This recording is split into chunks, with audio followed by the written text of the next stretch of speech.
Assalamualaikum warahmatullahi wabarakatuh. Perkenalkan, saya Asraruddin dari kelas DKC dengan NIM 22040450027. Baik, di sini saya akan menjelaskan tentang materi-materi yang saya dapat sewaktu semester 1. A. Pengertian guru profesional. Guru profesional adalah guru yang memiliki kompetensi yang disyaratkan untuk melakukan tugas pendidikan dan pengajaran. B. Pengembangan guru sebagai profesi.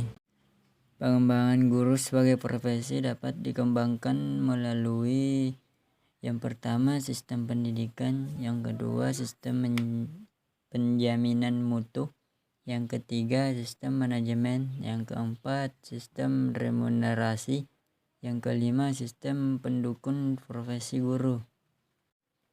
C. Tujuan dan fungsi pengembangan guru profesional. Yang pertama, tujuan pengembangan profesional guru. Yang pertama, kebutuhan sosial untuk meningkatkan kemampuan sistem pendidikan yang efisien dan manusiawi. Yang kedua, kebutuhan untuk menemukan cara-cara untuk membantu staf pendidikan dalam rangka mengembangkan pribadinya secara luas. Yang ketiga, kebutuhan untuk mengembangkan dan mendorong keinginan guru untuk menikmati dan mendorong kehidupan pribadinya. Yang kedua, fungsi pengembangan profesional guru, yaitu yang pertama, sebagai acuan sistem untuk melaksanakan kegiatan pelatihan dalam jabatan. Yang kedua, sebagai bekal bagi sekolah untuk meningkatkan kualitas program-programnya. Yang ketiga, menciptakan suasana atau kondisi yang memungkinkan guru untuk bisa mengembangkan potensinya secara optimal. Yang keempat, untuk memenuhi fungsi tersebut, menurut Bruce Joyce, adanya model komprehensif bagi pengembangan profesional guru. D. Strategi pengembangan profesi guru. Yang pertama, pendidikan dan pelatihan. A. In-house training. B. Program magang. C. Kemitraan sekolah. D. Belajar jarak jauh.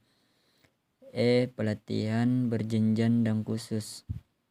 F. Kursus singkat di perguruan tinggi atau lembaga pendidikan lainnya. G. Pembinaan internal oleh sekolah. H. Pendidikan lanjut. Yang kedua, non-pendidikan dan pelatihan. A. Diskusi masalah pendidikan. B. Seminar. C.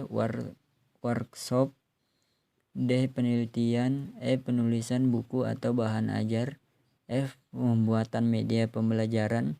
G. Pembuatan karya teknologi atau karya seni.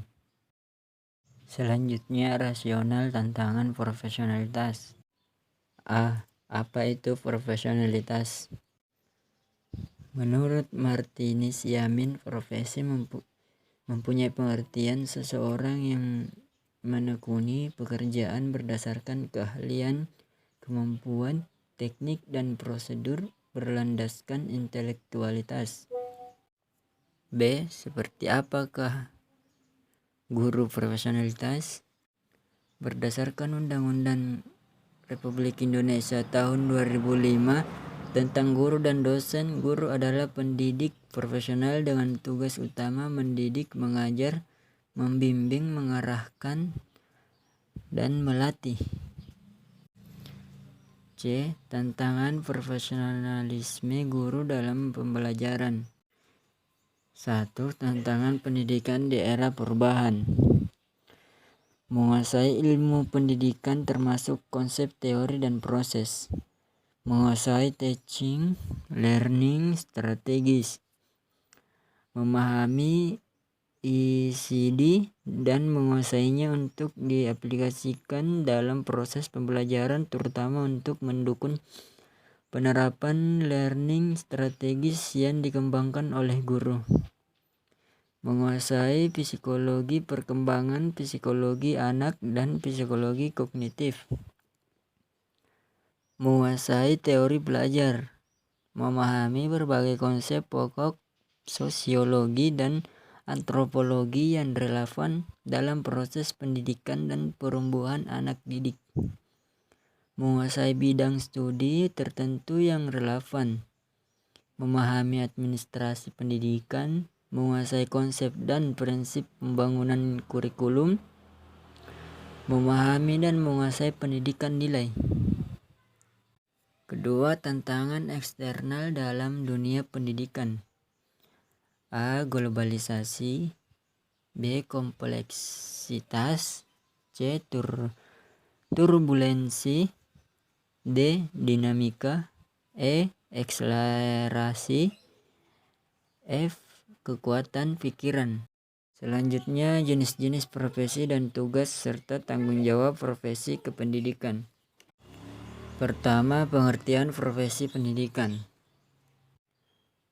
Profesi pendidikan adalah satu kegiatan atau pekerjaan sesuai keahliannya yang diberikan atau diajarkan kepada peserta didik agar bisa berperan aktif dalam hidupnya sekarang dan masa datang. Yang kedua, jenis-jenis profesi pendidikan. Yang pertama, tenaga kependidikan. Yang kedua, pendidik. Dan selanjutnya ketiga, tugas dan tanggung jawab profesi kependidikan. Yang pertama, kepala satuan pendidik. Kepala satuan pendidik yaitu orang yang diberi wewenang dan tanggung jawab untuk memimpin suatu pendidikan tersebut. Yang kedua, kepala sekolah. Kepala sekolah adalah seorang pemimpin pada sebuah sekolah dan merupakan manajer tingkat atas pada sebuah organisasi pendidik khususnya SD, SMP, SMA, atau SMK. Yang ketiga, rektor. Rektor dalam bahasa Indonesia diartikan sebagai pimpinan lembaga perguruan tinggi. Yang keempat, wakil atau kepala urusan. Umumnya pendidik yang mempunyai tugas tambahan dalam bidang yang khusus untuk membantu kepala satuan pendidikan dalam penyelenggaraan pendidikan pada institusi tersebut. Kelima, tata usaha. Tata usaha adalah tenaga kependidikan yang bertugas dalam bidang administrasi instansi tersebut. Yang keenam, laboran. Laboran adalah petugas khusus yang bertanggung jawab terhadap alat dan bahan di laboratorium. Yang ketujuh, pustakawan. Pustakawan ialah seorang yang bekerja di perpustakaan dan membantu orang menemukan buku, majalah, dan informasi lain. Kedelapan, pelatih ekstrakurikuler. Pelatih ekstrakurikuler adalah seorang atau tenaga pendidik yang bertugas untuk melatih dan mengembangkan minat serta bakat yang peserta didik miliki. Yang kesembilan, petugas keamanan, penjaga sekolah, petugas kebersihan, dan lainnya. Selanjutnya, etika profesi kependidikan.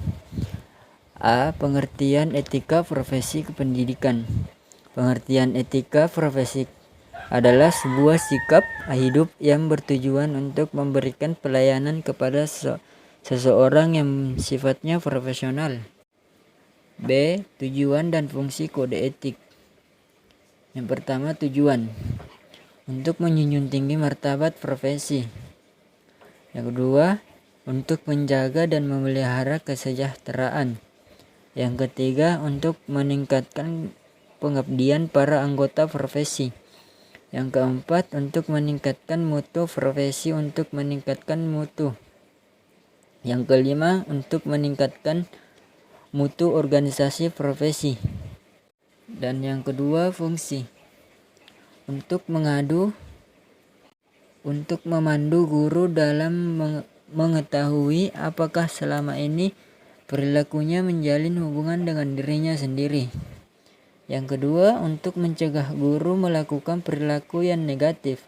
Yang ketiga, untuk menjaga komitmen guru dalam mewujudkan nilai-nilai etika profesi keguruan. C. Pengembangan etika profesi kependidikan. Yang pertama, pengembangan sikap selama pendidikan prajabatan. Yang kedua, pengembangan sikap selama dalam jabatan. Dan D, saranan sikap profesional pendidikan. A, sikap terhadap peraturan perundang-undangan. B, sikap terhadap organisasi profesional. Dan C, sikap terhadap teman sejawat. D, sikap terhadap anak didik. Selanjutnya, manfaat teknologi pendidikan sesuai bidangnya. A, manfaat teknologi informasi untuk meningkatkan kualitas dan efektif pendidikan. Pengertian teknologi dalam Kamus Besar Bahasa Indonesia adalah menyediakan semua sarana untuk bertahan hidup dan kenyamanan manusia. 1. Manajemen sistem informasi. Sistem informasi manajemen adalah sebuah sistem informasi organisasi untuk mendukung proses manajemen. Yang kedua, e-learning. Menurut Ono Webpurbo 2002, e-learning adalah sebuah teknologi informasi diterapkan dalam bidang pendidikan dalam bentuk virtual. Yang ketiga, media pembelajaran.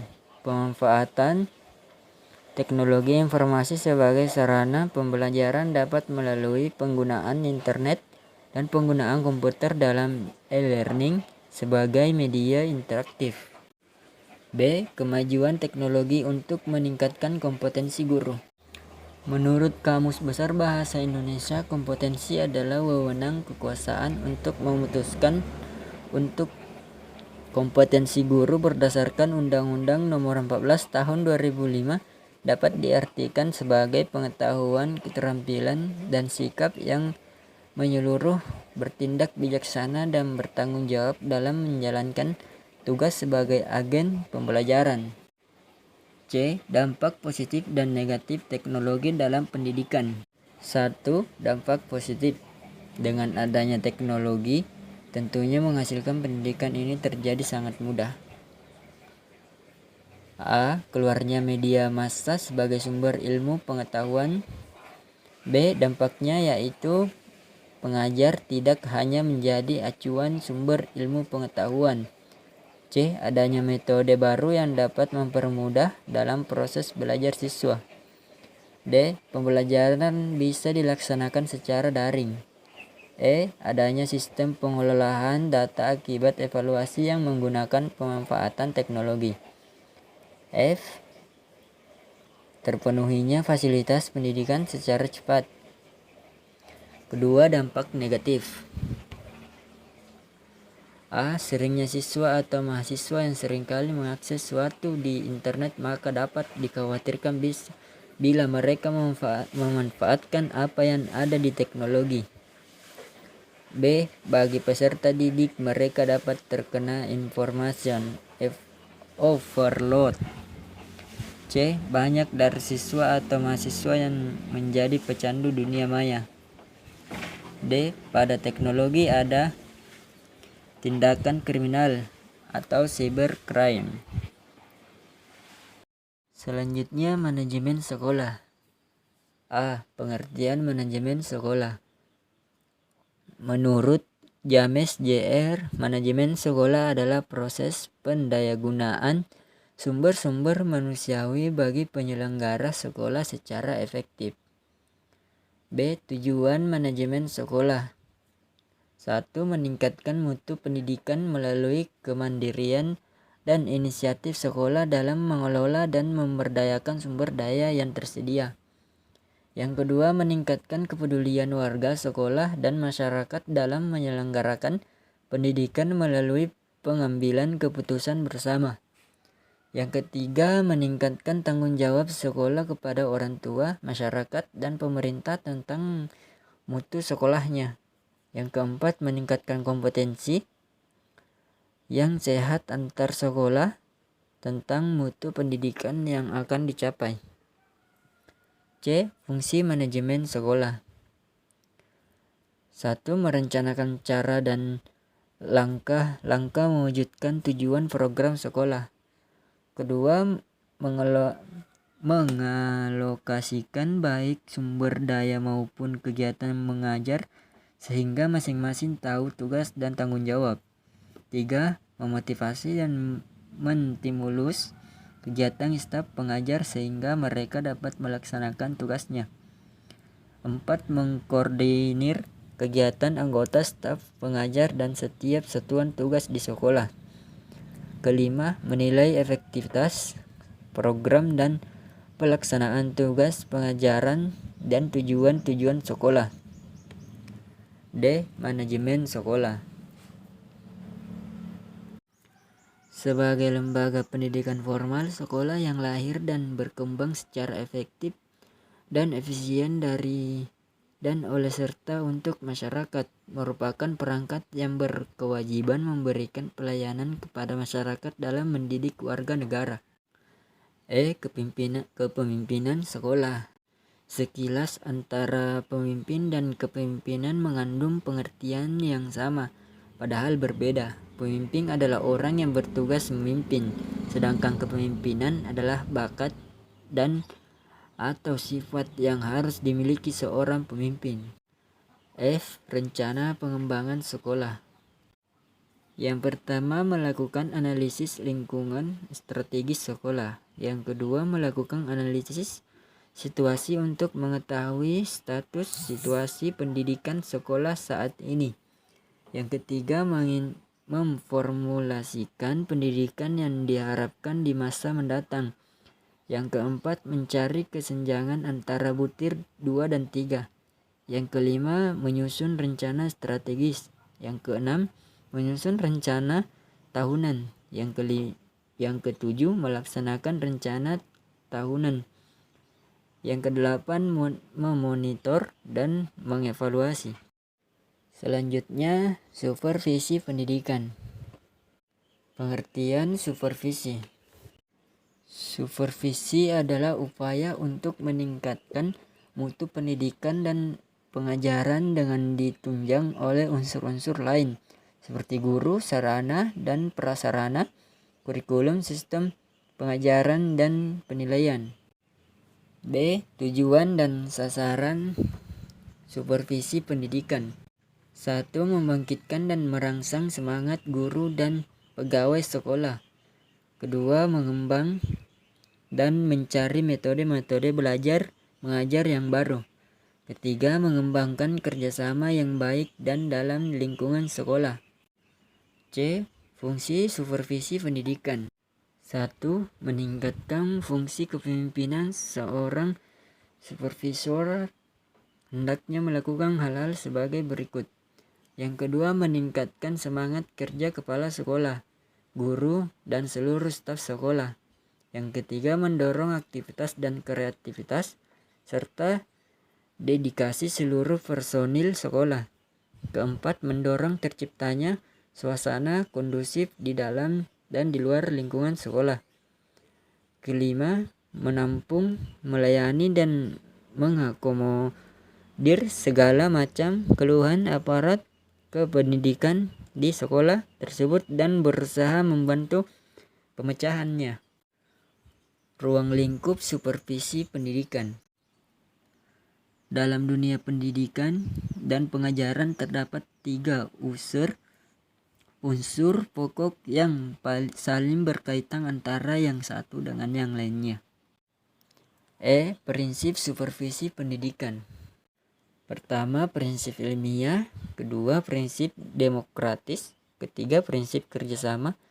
Keempat, prinsip konstruktif dan kreatif. F. Model supervisi pendidikan. Model berasal dari bahasa Inggris model, yang bermakna untuk bentuk atau kerangka sebuah konsep ataupun pola. Harjanto 2006 mengartikan model sebagai kerangka konseptual yang digunakan sebagai pedoman atau acuan dalam melakukan suatu kegiatan. G. Sasaran supervisi pendidikan. Yang pertama, merencanakan kegiatan pembelajaran. Yang kedua, melaksanakan pembelajaran. Yang ketiga, menilai proses dan hasil pembelajaran. Yang keempat, memanfaatkan hasil penilaian. Yang kelima, memberikan umpan balik. Yang keenam, melayani peserta didik yang mengalami kesulitan. Yang ketujuh, menciptakan lingkungan belajar yang menyenangkan. Yang kedelapan, mengembangkan dan memanfaatkan alat bentuk pembelajaran. Yang kesembilan, memanfaatkan sumber-sumber pembelajaran yang tersedia. Yang kesepuluh, mengembangkan interaksi pembelajaran, strategi, metode, dan teknik. Yang ke-11, melakukan penelitian praktis untuk perbaikan pembelajaran. H. Pendekatan supervisi pendidikan. Pendekatan supervisi pendidikan. Yang pertama, pendekatan langsung. Yang kedua, pendekatan kolaboratif. Yang ketiga, pendekatan tidak langsung.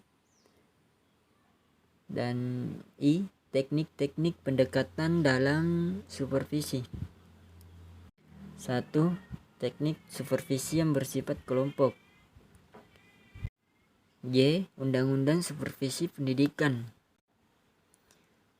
Pemerintah daerah, Dewan Pendidikan, dan komite sekolah atau madrasah melakukan pengawasan atas penyelenggaraan pendidikan pada semua jenjang dan jenis pendidikan sesuai dengan kewenangan masing-masing. Selanjutnya, organisasi pendidik dan tenaga kependidikan. A. Pengertian organisasi pendidik dan tenaga kependidikan. Organisasi profesi adalah suatu wadah perkumpulan orang-orang yang memiliki suatu keahlian khusus yang merupakan ciri-ciri khas dari bidang keahlian tertentu. B. Jenis-jenis organisasi kependidikan. Yang pertama, Persatuan Guru Republik Indonesia. Yang kedua, Ikatan Sarjana Pendidikan Indonesia. Yang ketiga, Ikatan Petugas Bimbingan Indonesia. Yang keempat, Ikatan Guru Indonesia. Yang kelima, Federasi Guru Independen Indonesia. Yang keenam, Persatuan Guru Madrasah Republik Indonesia. Yang kedelapan, Musyawarah Guru Mata Pelajaran. C. Pengembangan organisasi profesi kependidikan. 1. Hakikat profesi. Profesi melibatkan beberapa istilah yang berkaitan, yaitu profesi, profesionalitas, profesional, profesionalisasi, dan profesionalisme. A. bin Syamsuddin Makmum 1999. Profesi menunjuk pada suatu pelayanan atau jabatan yang menuntut keahlian, tanggung jawab, dan kesetiaan terhadap Deddy Supardi. Profesionalitas menunjuk pada kualitas atau sikap pribadi individu terhadap suatu pekerjaan. D. Peranan organisasi profesi kependidikan. Salah satu karakteristik dari sebuah pekerjaan profesional yaitu adanya suatu organisasi profesi yang menaungi para anggota dari profesi yang bersangkutan. Selanjutnya, layanan khusus profesi kependidikan. A. Layanan khusus peserta didik sebagai penguat manajemen pendidikan.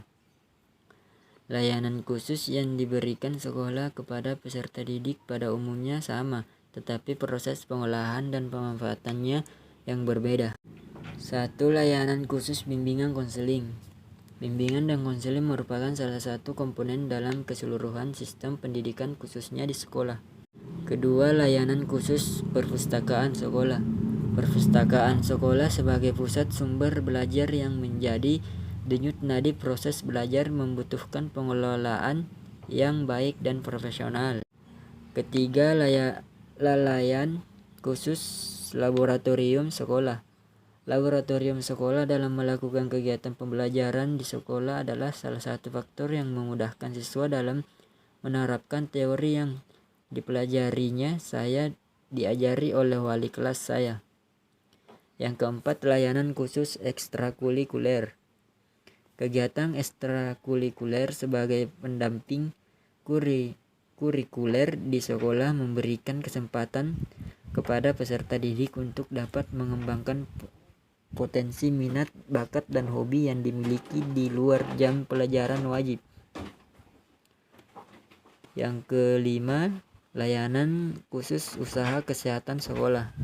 Program khusus kesehatan sekolah yang dikenal dengan TRIAS UKS, yaitu pendidikan kesehatan, pelayanan kesehatan, serta pembinaan lingkungan sekolah sehat, merupakan suatu hal penting dalam mewujudkan peserta didik yang sehat dan cerdas. Yang keenam, layanan khusus kafetaria sekolah. Layanan kantin atau kafetaria merupakan salah satu bentuk layanan khusus di sekolah yang berusaha menyediakan makanan dan minuman yang dibutuhkan siswa atau personil sekolah. Yang ketujuh, layanan khusus koperasi sekolah. Pembentukan koperasi sekolah di kalangan siswa dilaksanakan dalam rangka menunjang pendidikan siswa dan latihan berkooperasi. Yang kedelapan, layanan khusus organisasi siswa intra sekolah. OSIS merupakan suatu organisasi yang berada di tingkat sekolah menengah di Indonesia, yaitu SMP dan SMA. 9. Layanan khusus transportasi sekolah. Program transportasi sekolah nampaknya sudah cukup dikenal di kalangan masyarakat pendidikan. Hal ini dilakukan siswa lebih mudah memahami proses pembelajaran. 10. Layanan khusus asrama sekolah. Salah satu lingkungan pendidikan yang dapat membentuk sikap profesional peserta didik adalah asrama sekolah. 11. Layanan khusus akselerasi. Pendidikan yang bersifat reguler ternyata belum dapat mengakomodasi kebutuhan individual siswa yang memiliki tingkat inteligensi di atas rata-rata dengan baik, sehingga mereka tidak dapat mengembangkan potensinya secara optimal. 12. Layanan khusus kelas inklusi. Pendidikan inklusi merupakan wadah ideal yang diharapkan bisa mengakomodasi pendidikan bagi semua, terutama anak-anak kebutuhan khusus yang selama ini masih belum terpenuhi haknya untuk memperoleh pendidikan sebagaimana layaknya anak-anak lain. 13. Layanan khusus PSG prakering. Sekolah menengah kejuruan mempunyai tanggung jawab dan peran besar dalam menyiapkan sumber daya manusia sesuai kebutuhan pasar. Selanjutnya, pendidikan nonformal. Apa itu pendidikan nonformal? Pendidikan nonformal merupakan salah satu bagian dari 3 subsistem pendidikan nasional. B. Pengertian pendidikan nonformal. Pendidikan nonformal adalah aktivitas belajar di luar sistem persekolahan atau pendidikan formal, namun tetap dilakukan secara terorganisir. C. Tujuan pendidikan nonformal. 1. Untuk memenuhi kebutuhan belajar tingkat dasar. 2. Untuk keperluan pendidikan lanjut melengkapi pendidikan tingkat dasar. D. Fungsi pendidikan nonformal. Pendidikan nonformal berfungsi mengisi waktu luang, mengembangkan potensi peserta didik dengan penekanan pada penguasaan pengetahuan dan keterampilan fungsional, pengembangan sikap dan kepribadian profesional, menjamin integrasi kehidupan sosial. E. Contoh pendidikan nonformal. 1. Lembaga kursus dan pelatihan. 2. Kelompok belajar. 3. Pusat kegiatan pembelajaran masyarakat. 4. Majelis taklim. 5. Satuan pendidik sejenis. F. Ciri-ciri pendidikan nonformal. Yang pertama, tujuan. Yang kedua, waktu. Yang ketiga, persyaratan peserta didik. Yang keempat, isi program atau kurikulum. Yang kelima, program pembelajaran. Yang keenam, proses pembelajaran. Yang ketujuh, hasil belajar. Yang kedelapan, pengawasan.